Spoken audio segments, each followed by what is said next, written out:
conversation starter.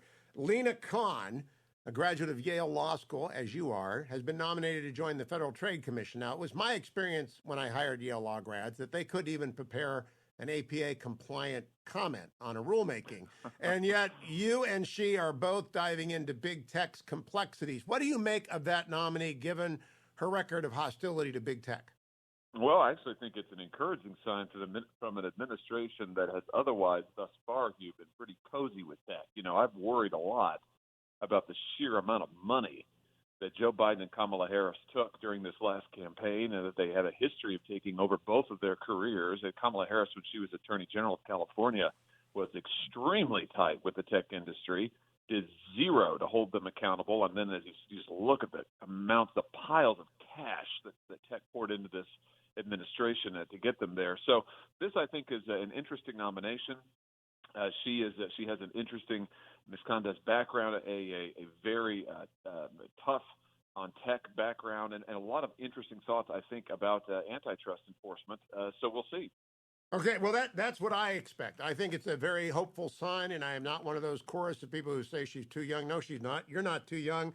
In fact, we need younger lawyers who are more willing to resurrect the antitrust of the past, as you do in your book, The Tyranny of Big Tech. Second oddball question to begin. Yesterday, and I want to lead with the news, yesterday the Oversight Board, Facebook, continued the banishment of President Trump, former President Trump, from the Facebook platform. Oversight Board, this is a direct quote, and it's not a joke. Oversight Board co-president Helle Thorning-Schmidt, former Prime Minister of Denmark, sought to bolster the body's importance. Now, have you seen the series Veep, Senator Hawley? I'm familiar with it. I can't say that I've seen many or maybe even any of the episodes here, but I know the series. There's a recurring character in there, the Prime Minister of Finland. And when I read this, that the Oversight co-president is Helle Thorning-Schmidt, the former Prime Minister of Denmark, I was reminded it's just so absurd that the Oversight Board for a great American company is made up of 20 people, 15 of whom are from abroad. And, Mike McConnell's over in a corner, Judge McConnell, trying to say, no, that's not how we do it. What did you make of yesterday's decision, and what do you make of this ersatz Supreme Court within Facebook? Well, you said it exactly correctly, Hugh, which is that, I've read the press coverage of this, which treats this Oversight Board as if it's, my goodness, an Article 3 court. I mean, it's a joke. It's a part of Facebook. I mean, this is, in my view, this is Facebook holding up a shiny object to say, oh, look over here. We're really being good citizens. We're policing ourselves, right? That's the classic monopolist line. We're policing ourselves. You don't need to do anything. We'll be good citizens going forward. We set up this board. You look at the board's own report of what they found. They found that Facebook didn't follow its rules and procedures. It doesn't really have any procedures in place to govern the sort of a punishment they meted out, or to structure the sort of punishment they meted out to the former president. And they're basically doing whatever it is they want to do, just making it up as they go along. And amazingly, after finding all of this, the board says, but basically go ahead. I mean, just do what you want, more or less. I mean, explain yourselves a little more, but go right on ahead. I thought it was a joke, Hugh, to be frank with you. And I think it's just an elaborate distraction from their monopoly power and from the consequences of their monopoly power. And I, for one, refuse to be distracted. Now, we don't have to rush. The good news is we don't have to rush. And The Tyranny of Big Tech is a bestseller, and I'm going to keep pushing it, and people need to go and buy it.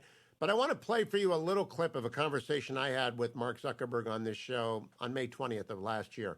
Now, I know Zuckerberg a little bit. I've had dinner with him. He's had dinner with me. He has met my wife. I like the guy. In fact, he reminds me of a member of my family who flies F-18s.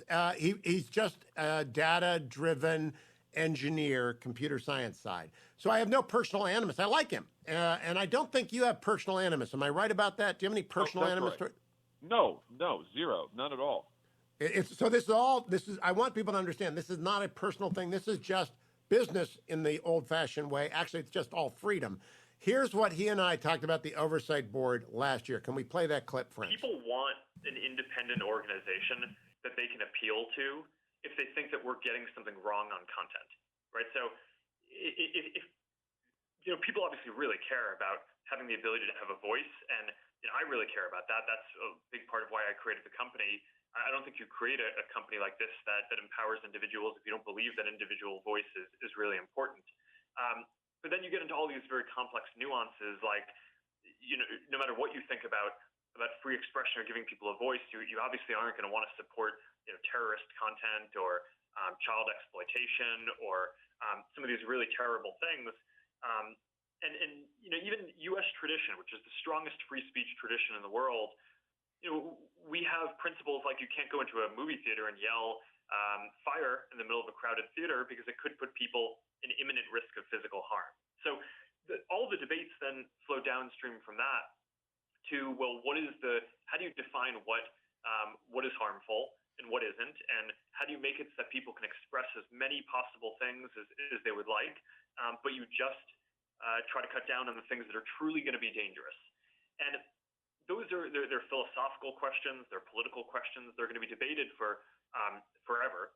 And frankly, I understand why a lot of people would be uncomfortable that a single private company would be making so many decisions about that. So we embarked on this process to create a self-regulatory body, which we call the Oversight Board, and it's made of, to start, 20 basically people from all walks of life, former judges, former prime ministers, people who have run nonprofits, academics, and they come from all different backgrounds. It's a very diverse group, but the one thing that they all have in common, and that we vetted them all for, is a very strong commitment to giving people a voice and free expression. Have you got a sense of how? Have you got a sense of how the conservative or the center-right American political opinion makers have reacted to the Oversight Board yet? A little. I think it's a new thing, so I think that people have questions about how it's going to play out. I think at this point, I think more people know where I stand on free expression. I mean, I gave this speech in Georgetown last year. I think at this point I've made some very hard public decisions on coming down pretty strong on the side of giving people a voice and free expression. So I think people kind of understand where I am on this. And now we've established this new oversight board, and I think that there is, people have questions across the political spectrum about how will this board influence the process. Is it going to be as strong on free expression as I am?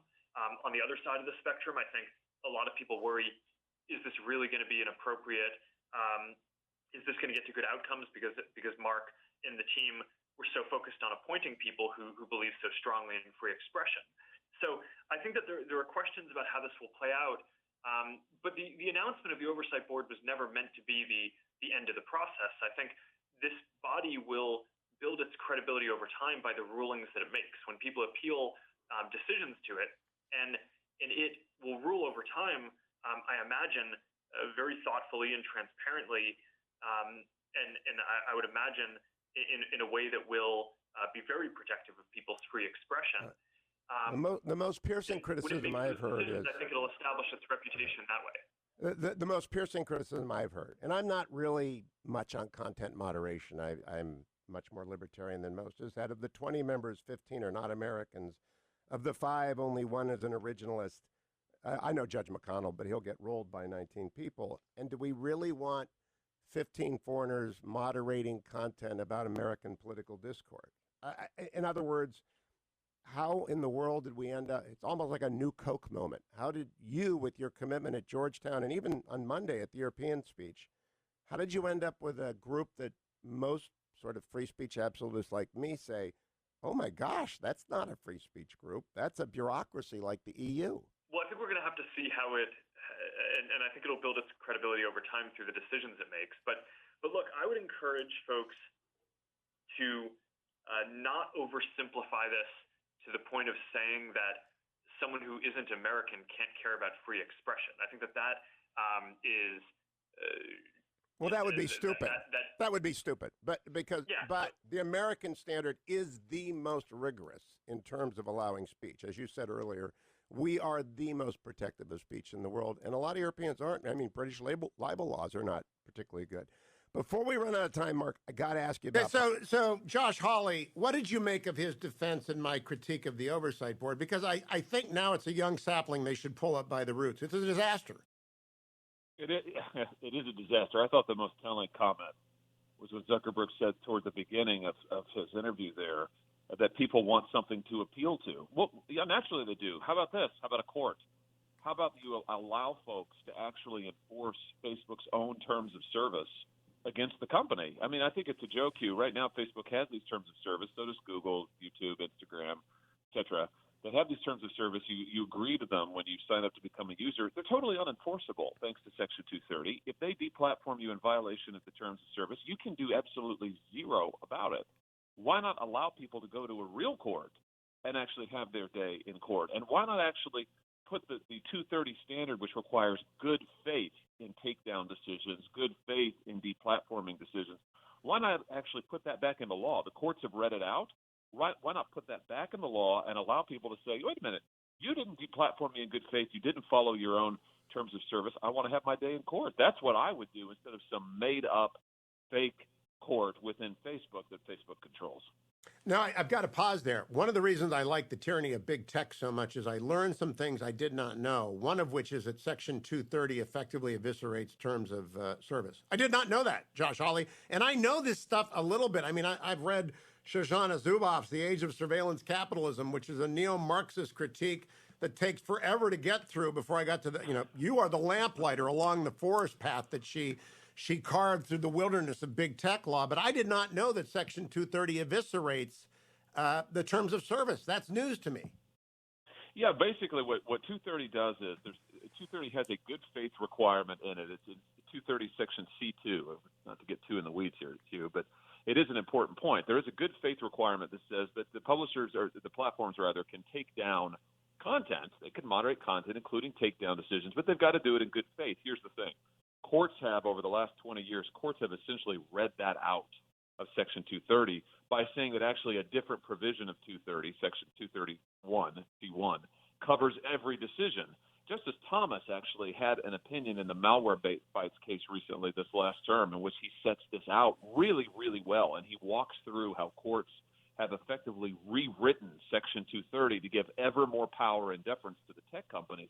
I think one of the things we can do on censorship is let's get back to actually what 230 was supposed to do, which is there's supposed to be a requirement that you act in good faith when you enforce your terms of service, that you don't discriminate on the basis of political viewpoint, and people ought to be able to enforce that. Essentially, they can't do that now, and I think that's a change we should make. Give people the power to go to a real oversight board, namely a court that is truly independent, and have their day in court if they've been wrongly deplatformed. So in your view, Senator Hawley, should Facebook simply eliminate the oversight board? It is kind of now a fig tree with no leaves. Yeah, absolutely. They should eliminate it. I think it's a joke. And by the way, this casts no aspersions on anybody who serves on the board. I also know Michael McConnell. I work for Michael McConnell, Judge McConnell. I was going to bring that up. Highest respect for him. So, and I thought, I don't want to comment too much on anything he said because I think he's in a very tough position here. But I did notice that he seemed to be a voice crying in the wilderness yesterday when this news was rolled out. I thought that what you heard from McConnell was emphasizing that Facebook actually followed none of its own rules, followed none of its own procedures, and that what the board was telling was you actually should, come up with a real procedure and follow it. I mean, you should just make this stuff up as you go along. But he seems to be totally drowned out by everybody else on that board who just says, basically whatever. I mean, Facebook, just do as you like. You don't have to explain yourself. And I just come back to the fact, Hugh, this is classic monopoly behavior when you don't have to actually appeal to your consumers anymore, when you can tell 75 million Americans who voted for a conservative candidate for president and for Congress, et cetera, when you can tell those people, we don't really care what your views are. We can take you for granted. You've got a monopoly. Now, there are three Bush judges for whom it is impossible to overstate my admiration. The Chief Justice for whom you work, Judge McConnell and Judge Ludick. And so this is not personal in any sort of way. I understand the temptation to try and do missionary work in hostile situations. It's why I appear anywhere at any time that contract does not forbid me to debate Democrats. But he made a mistake joining this board because he is the outward-facing appearance of seriousness with regards to free speech. And I don't know that he should lend his credibility to it. What do you think? Well, I don't want to give him advice. I will just say that I think the board, after yesterday's decision, I think it's clear that this board is a fig leaf for Facebook. I think it's clear that Facebook is going to do whatever it wants. Did you notice, by the way, Hugh, that the board asked a a number of questions of Facebook and ask for information about how they reached the decision to deplatform the former president, how they, what procedures they followed, and Facebook stiffed their own board on a number of these questions. Just said, no, we're just not going to give you any of that information. We're not going to provide it. I think it just shows you Facebook itself isn't serious about this board providing any oversight. They just want to have their decisions blessed, and they're just going to make it up. Facebook is as they go along, and they can get by with it because they're a monopoly. And I think we've got to zero in on that monopoly power and do something about that. And by the way, when you read The Tyranny of Big Tech, Senator Hawley's new book, you will not find any personal animus towards anyone. Monopolists act in a certain way. If I could get a monopoly on radio, I would take it. If I could be the only talk show host in America, somehow figure out how to do that, I would grab that because they're very valuable. It's actually rational economic behavior to seek out monopoly, Senator Hawley. It's not personal to call people out on it. It's what you and I would do if we had the opportunity. Well, this is why it's important to this is why when we think about monopoly, Hugh, we think about the structure of our economies and why actually confronting monopoly is pro free market. It is market reinforcing. You know, I mean, this is to your point. I mean, if you allow these folks, it's not that they have ill will. It's that they're trying to turn a profit and they're trying to get a corner on the market. And when they've got a corner on the market, by golly, they're going to keep it. And by the way, Mark Zuckerberg and these other folks who I think are woke liberals, I think they're honestly woke liberals. That's their view. Those are their political views. And when they have power, like they have power now, they're quite naturally going to try to project that power and to advance their own political agenda. And that's what they're doing. I don't think that they're bad people for doing that, but I do think it is dangerous to allow monopolies to exist, to allow monopolies to exert political power, and we need to do something about it. We've done that before in our history. We know what to do, and now we need to do it, which is, I think, to break these companies up. Okay, A, I agree with that, but B, I disagree with your description of Mark. Now, again, I've only met him twice and had conversations. I do not think he's a woke liberal. I think he's a profit-maximizing rational economic actor who doesn't know much about politics and very little about political theory, and who could care less because he's in the business of building an empire. And that he acts like every other Napoleon I've ever met in any other area. In fact, there are quite a lot of characteristics which are similar to Donald Trump in the way that Mark Zuckerberg acts. And all billionaires alike, maybe. But let's not get off the path. I want to go back to the tyranny of big tech. And I want to begin with Section 230 immunity and some of the ideas I've been nurturing. I want to know what you think about them because you obviously have thought about this. First of all, we're talking on an FCC-regulated platform. That means I can't say certain things without being fined. You can't say certain things without being fined. I'm a heavily regulated entity operating in a government-moderated world. Therefore, Section 230 to me seems to be a form of content discrimination that is itself unconstitutional because it prefers that set of platforms over this platform. Have you thought that through? You know, that's interesting. I have it here. That's an interesting point. I mean, it's certainly true that the effect of 230 is to give the digital platforms a definite advantage and a special immunity that, as you point out, no other media platform, no other publishing platform gets even close. I mean, so it's absolutely true, and I think obvious that they get that immunity. Now, the fact that what that disparate treatment might amount to legally and constitutionally, I think is a really interesting point and really worth exploring. I'll just point out that when Section 230 was written back in the mid-1990s, these digital platforms didn't exist as we know them today, not by a long shot. I mean, so a lot of times you hear the big tech defenders say, well, you know, the Congress meant to bless and protect these digital platforms. That's really not true. I mean, these platforms, Facebook didn't exist at all. Google, I don't think existed yet at all. And certainly they weren't the platforms that they are today.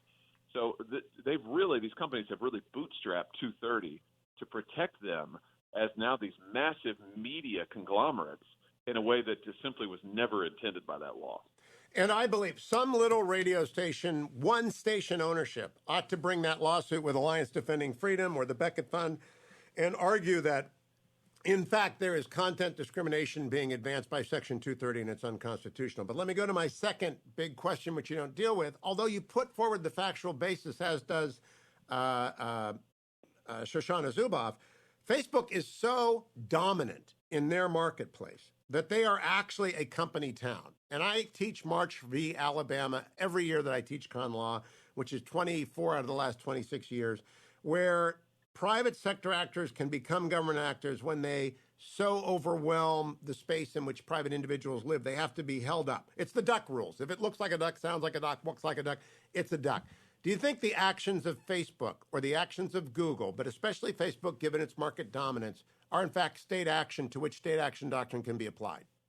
Well, they're certainly getting close, I think. I mean, Hugh, they're getting closer and closer and closer, and their sheer dominance, I think, is pushing them into this realm. And I will say that my Democrat colleagues in the Senate, what you hear from them, if you listen to their rhetoric, is they essentially intend to, and I think want to treat Facebook and Google, which owns YouTube, et cetera, they want to treat these companies as extensions of the state. I mean, they really have fallen in love, I think, with the monopoly power that these companies have, and they want to double down on it. And this is why you hear them saying, well, you need to censor more. You need to have more restrictive speech content. You need to use your power to do X, Y, Z. And if you listen to them, it really sounds like turning these companies into extensions of the state, such that you would have a state action issue. So I think that's an interesting point, and I think they're probably on the path. I am actually not against expropriation of some of these companies, Senator, because I believe they have FCC-like power at Google over YouTube. And if you're going to have FCC-like power, you've got to be subjected to constitutional norms. And so I am not afraid of anything because this is a new issue. And you rightly discussed in The Tyranny of Big Tech, the last time we confronted this new issue, Teddy Roosevelt, small r Republican and large r Republican, led the way to establish the individual against concentrations of power both in government and in the private sector. Are you resurrecting that tradition successfully? Well, I don't know if it's successfully, but I'm certainly trying to resurrect it. I mean, what I'm pointing out is that we as conservatives and Republicans have a long history of being trustbusters. It's part of our DNA. And by the way, the public understands this. Our voters understand it. I can tell you because I hear it all the time. At home in Missouri, people say, you know, we need to be trustbusters again. Nobody likes monopolies. People like the market. They like competition, Hugh. I think that's also in our DNA as Americans, and certainly as conservatives. We believe in competition in a free and open market. That is not what we have with big tech. It's not what we have by a long shot. And there's a rich political tradition there when it comes to trust busting that runs back actually all the way to the American founding in terms of protecting the ideals of our founding. But what Roosevelt was so strong on in his day, and the Republicans of his day, was understanding that trust busting is really a part of protecting our heritage of self-government. They linked trust busting and self-government, trust busting and the power of the everyday, normal, hardworking American to have some authority in government and authority in society. And that's the right linkage. I think we got to recover that as Republicans. We're for liberty. Monopoly and liberty don't go together. And so for that reason, we're going to set ourselves against monopoly to protect liberty. Now, the reason I think Teddy Roosevelt figures so much in The Tyranny of Big Tech is that Senator Hawley's first book, long before he was an attorney general, long before he was a senator, was about TR. And you obviously put that scholarship to work in The Tyranny of Big Tech and in the political theory underneath it. I don't think you lose anyone the way that Shoshana Zuboff did. By the way, have you read The Age of Surveillance Capitalism, the neo-narc? Okay, it is 800 pages of neo-Marxist critique, but her research is very compelling. I can't wait to talk to her because she has the goods on these people. Yes, she does. No, it's a terrific book. It's a terrific book, and one that everybody who's interested in this and cares about it should read, because she has done really yeoman's work in getting at the origins of these companies, and then also just isolating their model, which is, I call it the addiction model, the addiction economy that they want to create, and she's terrific on that.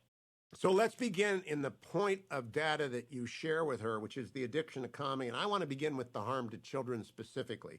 Pages 77 to 80 of The Tyranny of Big Tech, depression and addiction. Among those aged 10 to 24, the suicide rate increased by 56% in the decade leading up to 2017. I want to repeat that. For the age of 10 to 24, according to the CDC, the suicide rate increased by 56% in the years 2007 to 2017. By the way, adults are similarly addicted. They have similar problems, but I'm focusing on children, and this mixes up some minor with some young majoritarians. But nevertheless, do people understand that while you say correlation is not causation, there is a real public health issue here, Senator Hawley? Major public health issue. I think parents understand it. but it's still something I think we haven't really yet grappled with, and tech's role in this. I mean, if you look at the data, you see this correlation between social media use and, frankly, the rise of these mobile platforms, or the phones that, of course, are become gateways then to social media, and symptoms of depression, isolation, alienation, and then also suicide. Among, as you point out, Hugh, it's among all age groups, but it's particularly noticeable and worrisome among young people. And to be honest, to isolate any further, among young females in particular. Social media use appears to be particularly harmful in large quantities to young women, particularly hurtful to young women. That's what the data would suggest. And the scale at which this is true is really, really frightening.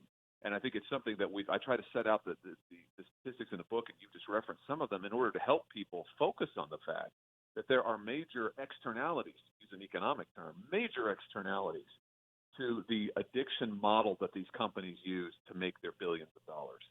Now, this is where I think you're going to win with the tyranny of big tech. If you talk to your colleague, Senator Romney, the first time I sat down with him, very first question he asked me in the governor's mansion in Massachusetts in 2005 is, "Are you a grandparent?" And I was not yet. I am now, and I have three grandkids about the age of your children. And I didn't understand why he asked that, and he explained your whole worldview changes when you become a grandparent because your timeline gets much broader. And he's right. I'm now thinking about grandchildren, and I don't want them anywhere near device. They're too young for devices. I'm going to advise, but it is the benefit and the burden of grandparents to have all the advice in the world to offer, and none of it need be taken.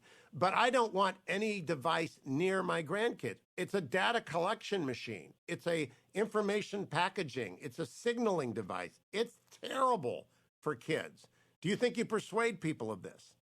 I hope so. And, my own journey on this began with having children, Hugh. I mean, when my wife and we have three children now, 8, 6, and 6 months of age. And when we had our 8-year-old, our oldest boy, initially we sort of unthinkingly gave him an iPad, and we thought, not when he was a baby, but pretty early on. We thought, well, our friends do it. We hear this great educational benefit. And we noticed that his behavior, he became so attached so quickly to the interactive nature of that device, and was deeply distressed if he was separated from it. And we very quickly said, wait a minute, is this really healthy? And we began our own journey of looking into the data, looking into the research, talking with other families. So we've now gone to the other side, where our kids, again at 8, 6, and of course our baby, but they don't have mobile devices, of course, of any kind of their own. We don't allow them to be exposed to that. We don't allow them to be exposed to social media. We try to limit their screen time overall. And all of that is because of, as you look at the data and the evidence here, it is startling how it rewires, how these social media platforms rewire kids' brains, how they cause us, because they are addiction machines, they cause us to need the constant stimulation and the constant social reinforcement of being on the platform, of getting a like, of getting a retweet, that kind of engagement. And look, what I point out in the book is that this isn't happenstance. These platforms are designed this way. They've got the best engineers in the world working at these platforms to try to, among other things, create an experience that is truly addictive, so that we will need to be on Facebook or Instagram or YouTube more and more and more. And that's scary, you. Oh, I agree. I laugh when I'm on airplanes and I see parents hand unruly children a device. It's the new Benadryl for long cross-country flights, where parents used to give children Benadryl to, kind of get them drowsy and sleepy for a long. Now, if they're going overseas, now they get a device and they become quiet little drugged up kids who go into their zone. And I didn't know that was bad until I read the Ruboff book, and you have found the most important studies to repeat. So that leads me to this. We have state's attorney general pursuing at this moment damage cases against opioid producers in much the same way that they produce damage cases against cigarette manufacturers and want to pursue gun manufacturers. Causation theories are dangerous, but I don't think that there's any doubt about the causation theory to be advanced. Do you expect some of your former colleagues to advance damage cases against social media for the addictive behaviors they are promoting and the public health costs with which those behaviors are associated? I think it's very possible, especially as the data continues to pile up, Hugh. And, I say in the book that, yes, this is what the studies show so far is correlation rather than causation. And I could say, as a former prosecutor, by the way, I filed one of those suits against the opioid manufacturers when I was Attorney General of Missouri. So I know what's involved there in proving causation. And I certainly argue there's definitely causation in the pharma cases.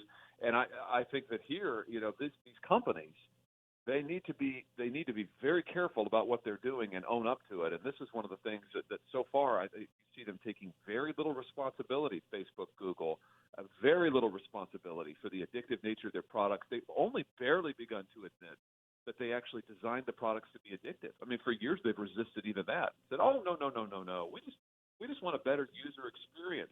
That's just nonsense. It's not about, as former engineers at Google, like Tristan Harris, for instance, who now is out there talking about, he's a former Google employee, talking about how Google deliberately designed and programmed their products to extract massive amounts of data, to addict you and keep you on the platform as long as possible so they can get your data and sell you stuff.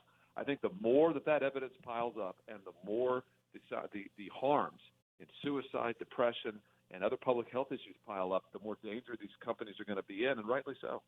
There is no magic bullet to this problem, but if there was one, it would be called citizen standing. Now, this is getting into the weeds, and I need you to explain it to people, but wherever I have encountered citizen standing to bring damages suit or in the Endangered Species Act to bring cases to enjoin government action, it flourishes and the trial bar senses that they smell the money. And so if you need to bring big tech to heel, you just need to give citizen standing to the trial bar to go after them for the damages they inflict. Do you think you would find 60 senators to support that and a majority in the House of Representatives? I don't know the answer to that. I would hope so. And I propose creating a private right of action to allow individual citizens to do something much like this. And this goes back to what I would do with Section 230, is that I would allow individuals to bring suit to enforce the terms of service and to enforce a good faith requirement, and I would give them standing to do so and create a private right of action explicitly, so there's no question that they can get into court and be able to enforce those terms and to enforce the requirements of federal law. So to me, this is, rather than trying to devise elaborate regulations to superimpose on these businesses, rather than trying to tell them, you need to tweak this part of your business model or that part of your business model. I just think it's better to put power into the hands of consumers and citizens and allow them to go into court and to vindicate their own rights. I think if we did that, I think you'd see real change of behavior from the companies. And the second order consequence of that is media attention to jury verdicts. And media attention to jury verdicts always brings attention to the underlying problem and therefore additional state and federal legislative correction. That's why citizen standing and private rights, private cause of action are so powerful. It's the most powerful policy recommendation in the tyranny of big tech, and I encourage people to read it for that reason. Now I want to move into politics. Ross Douthat, who I admire greatly, wrote a column this week where he suggested that President Trump's administration was an accelerant on the division in America. And I have enormous respect for Ross, but he has misdiagnosed the problem. President Trump is a symptom of the accelerant. The accelerant is social media. And I think you make this argument at great length about how social media bypasses all the ordinary circuit breakers that we have in conversation and debate, how it is ubiquitous, how it is addictive. What do you think? The accelerant on division in the United States, was it Trump or is it social media? Oh, social media is by far, I think, the most divisive thing that has entered the public sphere of internet politics in my lifetime. I mean, certainly, and it has been profoundly destructive on the whole, I think, as a political influence. And I think as we continue to see the evidence for that pile up, it just gets harder and harder to argue with. I mean, we know that, just look again at the way that these platforms are designed. We know that with YouTube, for instance, that the way that its algorithm is designed that recommends videos to people, what they try to do is they categorize folks based on all the data they've collected about you, but they categorize you based on what they think your interests are and what your interests should be.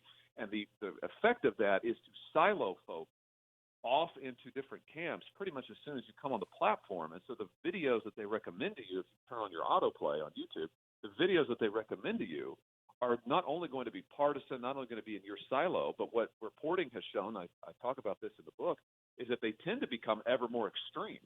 because, of course, they need to keep your attention. So they need something that's new and stimulative in order to keep you online. So, if you're a leftist and you go online, maybe you start with seeing videos about Joe Biden, and then after a while you're seeing videos about eco-terrorists. And if you're on the right, you go online, you're seeing Trump videos, and then it ends up with some white supremacist nonsense, garbage. So, that's the kind of extremism that gets pushed by a function of how these businesses operate, because, again, they're trying to addict. They need your attention. And that's just tip of the iceberg here. I mean, that's before we get to the part that people now can comment with a sense of anonymity. There's less and less face-to-face contact. It encourages cancel culture. I mean, it has really been, I think on the whole, social media has been highly, highly destructive to public discourse, debate, and our norms of civility. I just don't think there's any doubt about that. Now, in the tyranny of big tech, what you just said is detailed, especially at pages 86 to 7. I want to quote, "Now heavy social media users are taking their outrage with them into the workplace, the neighborhood, the church. In short, to those actual communities made up of actual people that had once been havens from the outrage by algorithm of online culture, but were now increasingly subject to its contagion. Social media is a Republican nightmare, small r. It divided the public, undermined a sense of shared fate, and stoked the perpetual anger." So, Senator Hawley, difficult question. January 6th, which you have condemned, but with which you are associated, and we'll come back to that. Was that a consequence of Donald Trump's rhetoric, or was it a consequence of the social media accelerant that brought those people together on the mall? Well, I think one of the things that is telling about the riot at the Capitol on that day, and let's not whitewash it, Hugh. I mean, it is a criminal riot that occurred there. And I think one of the things that you see that's interesting is you look at some of the video of the rioters inside the Capitol. A lot of them have their phones out, and they are filming themselves, and they are taking selfies, and they're posting to social media.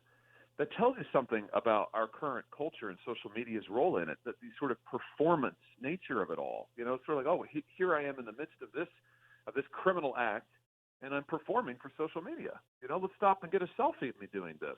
Let's post this on my profile. There's something about, and of course you saw similar things in the rioting last summer in various cities across the country.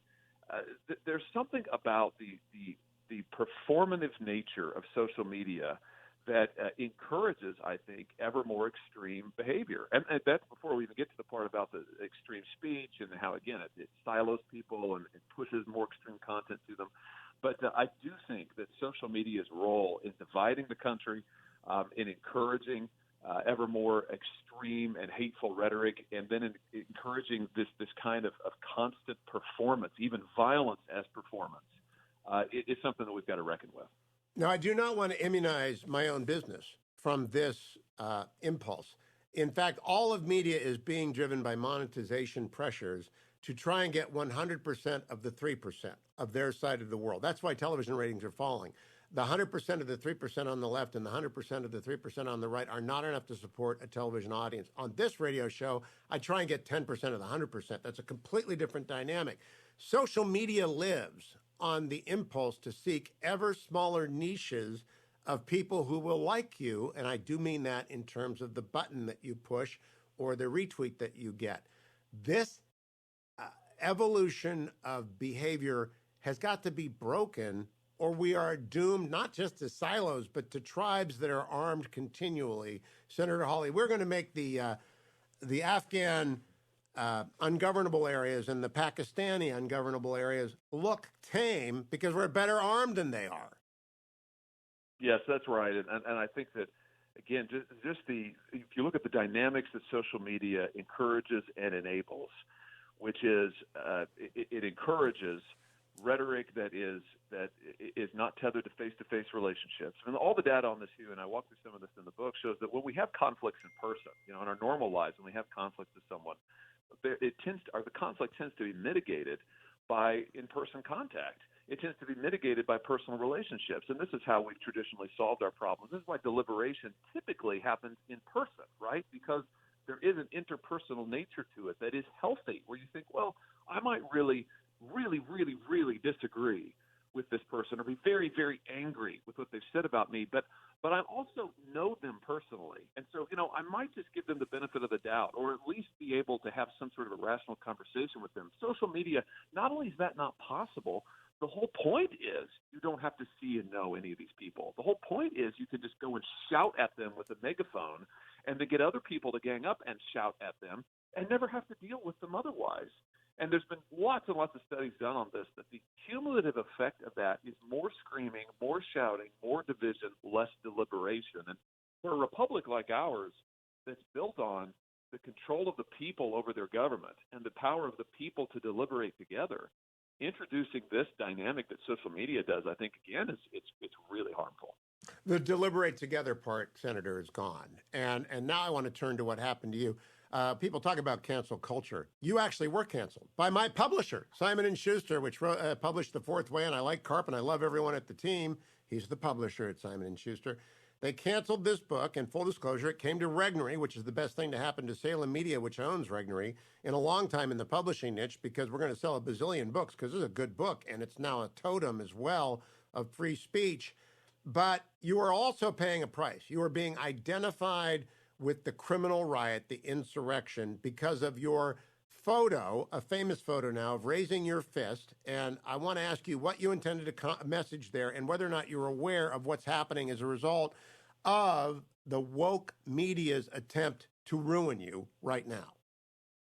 Well, first of all, I'm absolutely aware of what the media has tried to do and tried to cancel me, and this is why I say that one of the reasons it's so important that this book be published, and I'm so grateful to Regnery for publishing it, is that with this current environment of cancel culture, it only succeeds if you agree to be canceled. It only succeeds if people are cowed into silence out of fear, and if they agree to bow down to the woke mob. And I said back in January, I'm not going to do that. I refuse to be canceled. I refuse to bow down to the woke mob. I refuse to accept their rewriting of history and their attempt to silence any dissent.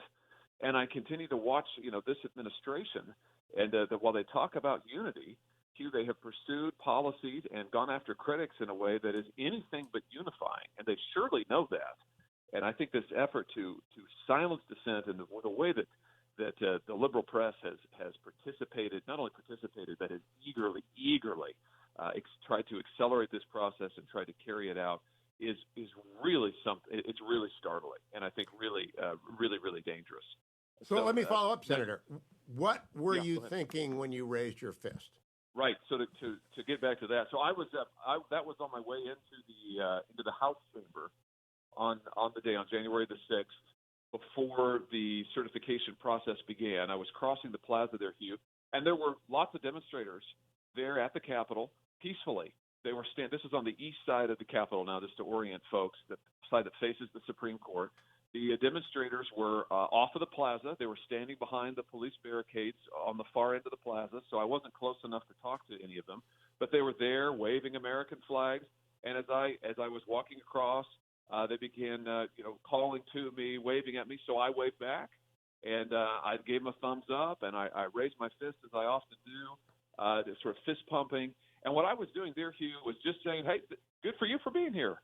You have every right to be here and to protest and to demonstrate. And I will say this, Hugh, I defended the right of the BLM protesters to protest, even though I didn't agree with their ideology. I did that all last year, and I said there's a difference between those who exercise their First Amendment right to demonstrate and those who engage in criminal acts of violence against police officers, against federal property, against private businesses.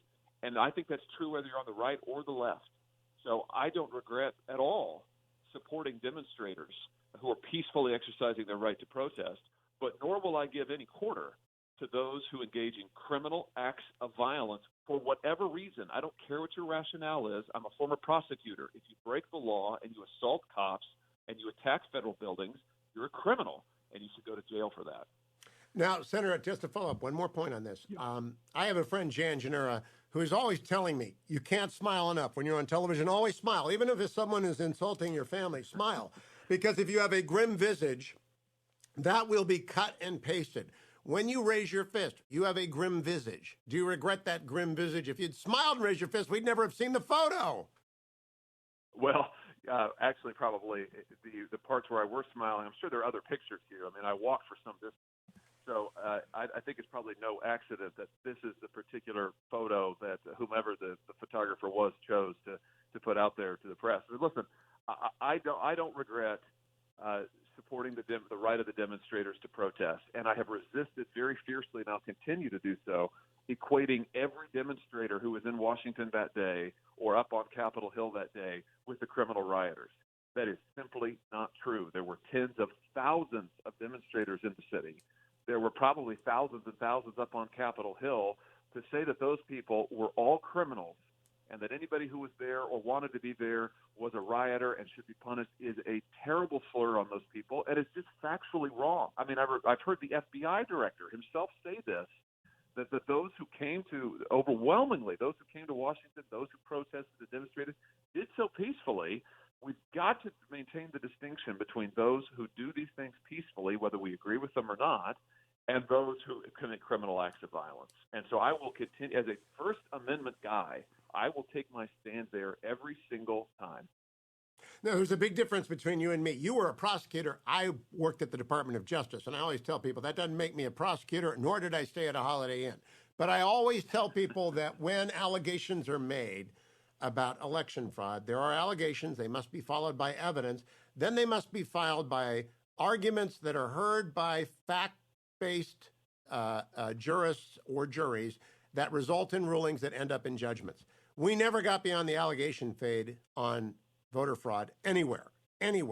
And do you believe that anywhere there was demonstrated a level of fraud such that would cast into doubt the result that we now have recorded in the history books for any state?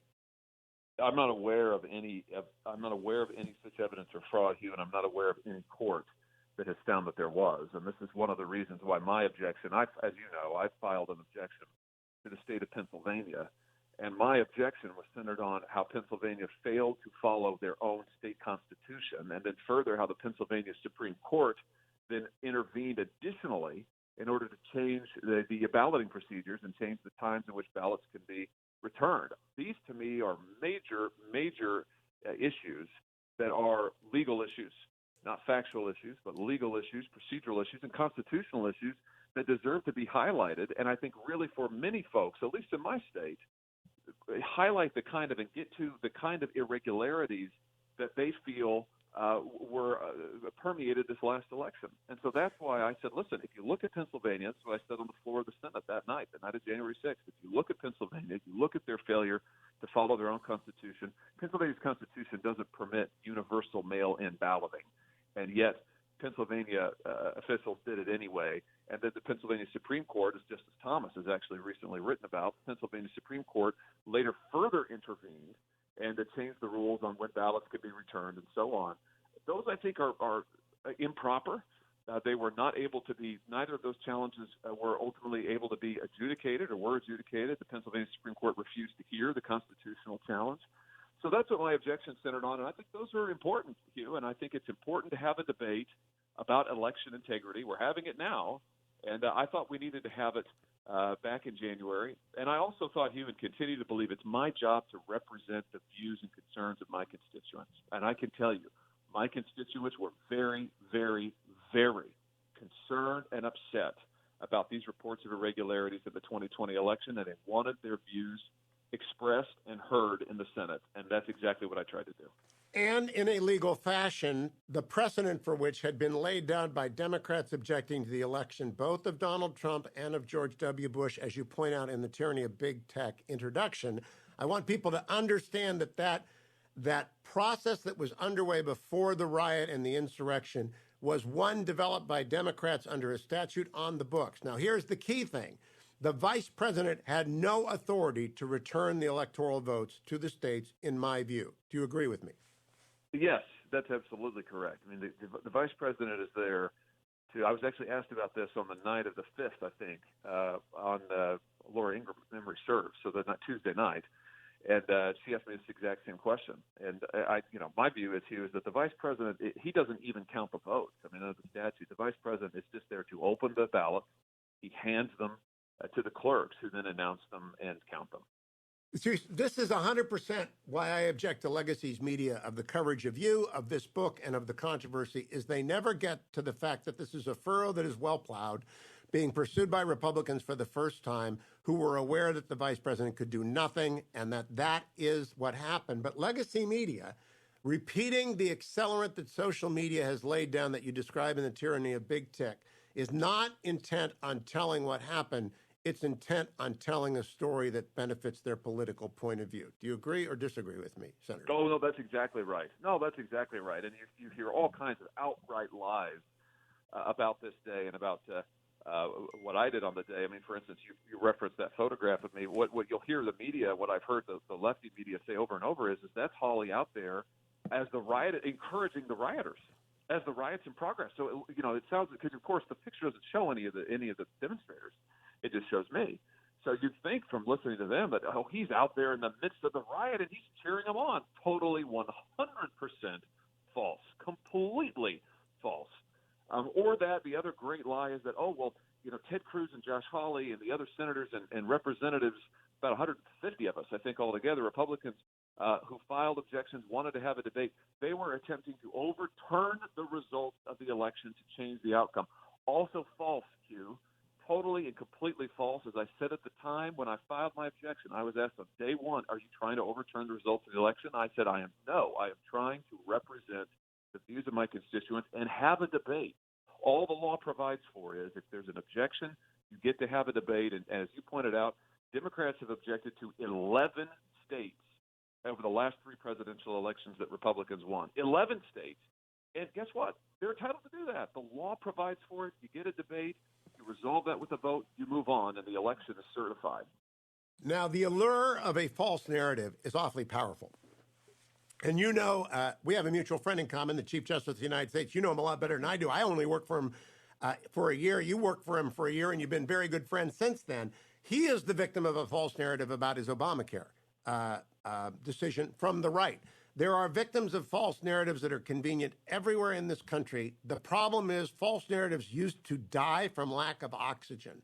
Now they multiply like algae on a fetid pond because of social media. What do we do about that? Well, what we've got to do is, first of all, this gets back to refusing to be canceled. This is why, for instance, in my position, I just refuse to give in to the lie, and I challenge it every time I hear it, and I refuse to let them cancel me and silence me. And so, when they come against me and say, your book ought to be deplatformed, I said, no, I'm going to go find a different publisher. When they say that you shouldn't go and speak anymore in public, I say, I'm going to go on every channel I possibly can. When they say, don't talk about election integrity, I said, forget it. I'm going to absolutely talk about election integrity. I'm going to defend the laws we have in Missouri, for instance, which are election integrity laws like voter ID, which is not Jim Crow. It's not even close to it. It's an effort to secure the ballot for every single American. One vote, one person, every vote should count. I mean, that's what we're fighting for. So I think number one is you've got to refuse to capitulate. But number two is with social media, we've got to find a way to dispel the social media contagion and to try and break the hold that social media has on our politics. And this is a tough question. I write in the book, Hugh, about my own practice and my wife and I, what we do in our own family to try to make sure social media doesn't take over our family and that these mobile platforms, these devices don't completely control our lives day to day. We've got to think more about with our politics, how it is we begin to free ourselves from the cycle of social media outrage, hate, fake news that just it's what social media has given us. It's what social media perpetuates, and it is destroying our politics. I think it's a very persuasively argued chapter, Senator. I would only add one thing, which is to practice the discipline of never to attribute to anyone a point of view that they do not hold about which you are uncertain that they hold, because that is ruinous to public discourse. We got to wrap up because we're going to reach the pumpkin moment in a podcast where people turn it off. I don't want to go beyond 70 minutes, but I want to ask you about my 2 favorite public policy solutions for dealing with the crisis of social media. The first is to get at Section 230. Would attaching repeal or modification of Section 230 to the debt ceiling have any appeal to you, and would you find Democrats who would join you in that effort? Very interesting. I think that's a very interesting legislative tactic. I would support it. Would the Democrats support it? I'm not sure about that, Hugh, because the Democrats have become very cagey, as I said earlier, very, very cagey about doing anything that actually meaningfully challenges tech's power. I really noticed the shift in our hearings on the New York Post Hunter Biden story and the big tech suppression of that story last fall. The hearings ended up happening after the election. They happened in middle November. And I noticed that all of a sudden my Democrat colleagues they no longer want to talk about the monopoly power of tech. They no longer wanted to talk about the control over news and information. They just wanted to talk about how tech has a duty to censor speech that they don't like more and more. So I don't know if Democrats now would support a partial or full repeal. I would hope that they would, but I just don't know. Yesterday, House Chair of the Energy and Commerce Committee, Frank Pallone, he's a Democrat, said whether Trump is on the platform or not, Facebook and other social media platforms with the same business model will find ways to highlight divisive content to drive advertising revenues. He's right. I think a debt ceiling debate on this is the way to highlight the hypocrisy, because you can do an amendment large or an amendment small.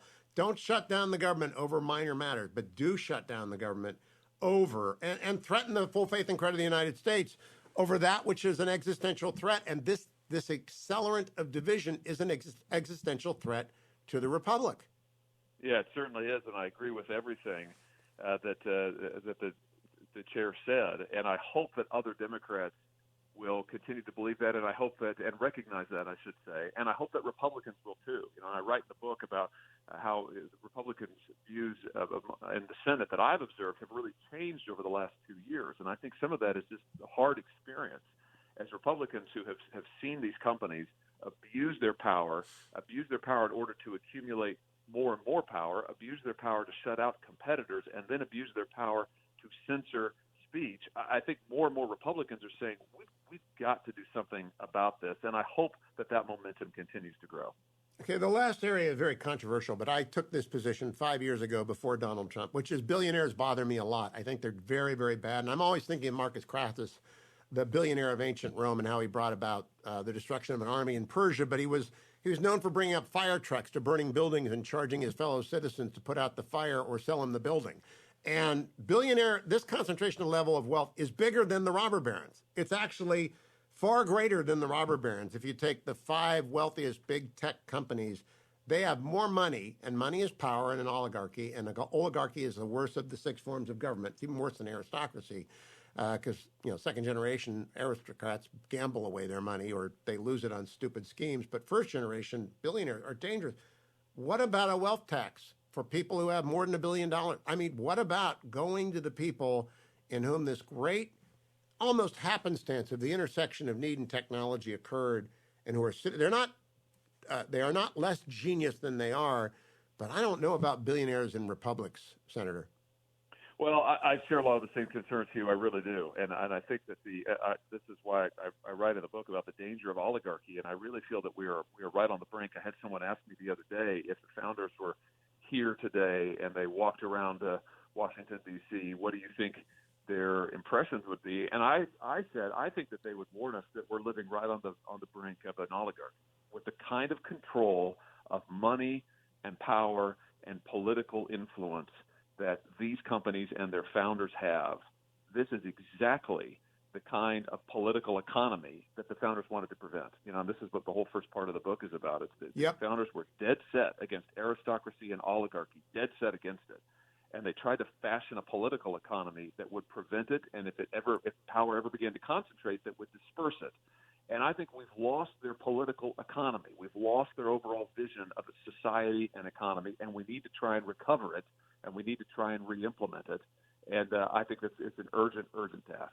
So for the benefit of the woke who are listening to this and are going to be rising up and saying you did something wrong, I know the Beard theory of the founding, and I think it's crap. And I know that George Washington had the most wealth of anyone at the time of his death, but it was not mobile wealth. It was land.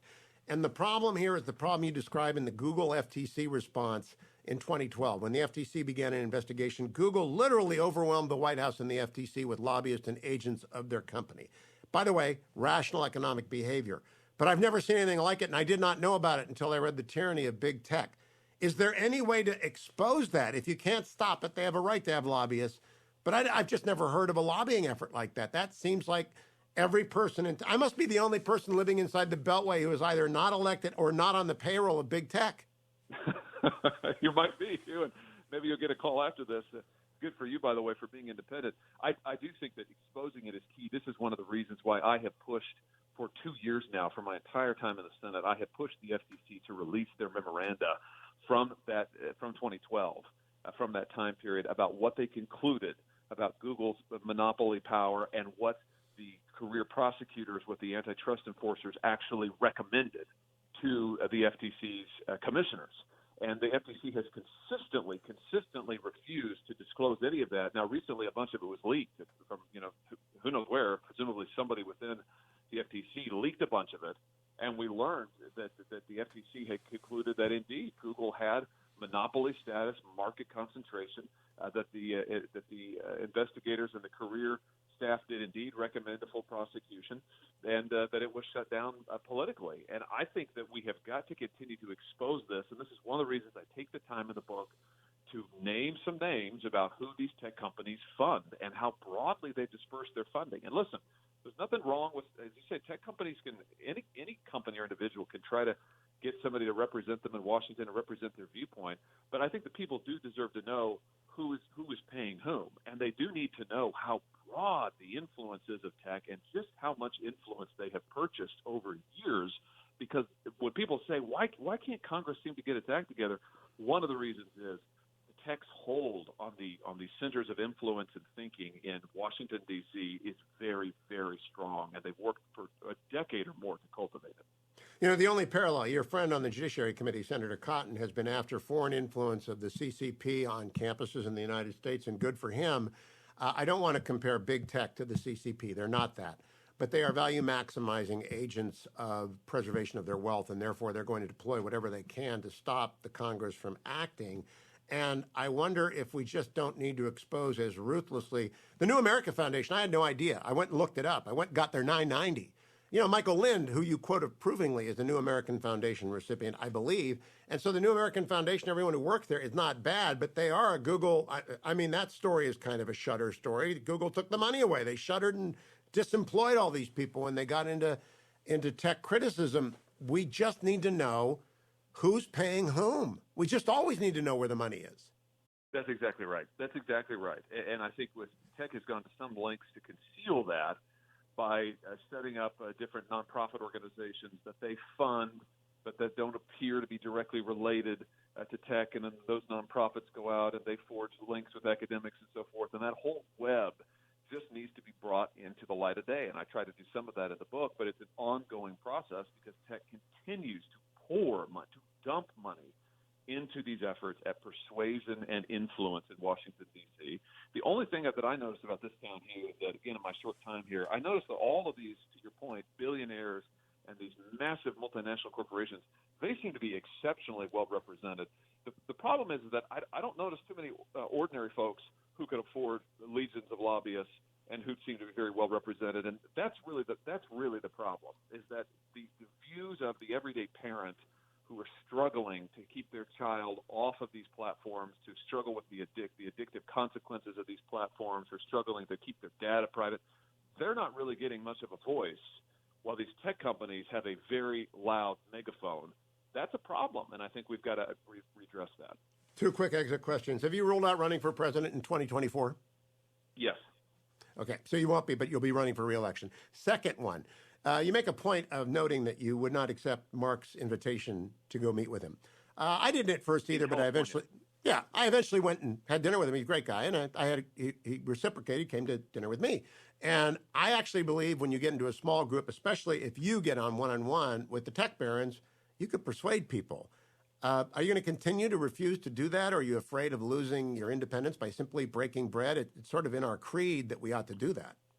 Yeah, I think, Hugh, that there is a danger for an elected official to go, in my case in particular, there's a danger of being co-opted for a photo op, where they say, oh, well, we had Senator Hawley here, and here he is, here's photos of us at Facebook, and we're all looking very happy and cozy together. I think for me, because I'm not a private citizen now in this capacity. I'm an elected official accountable to the voters of Missouri. I need to maintain my allegiance to them only and maintain my independence vis-a-vis everybody else.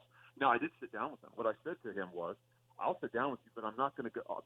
The appearances matter. I'm not going to go out to your headquarters at Facebook and have a private meeting. We're going to have to do this somewhere, either in Missouri, my home state, where we're on my turf, or you can come to Washington, D.C., to my official office, and we could do it there.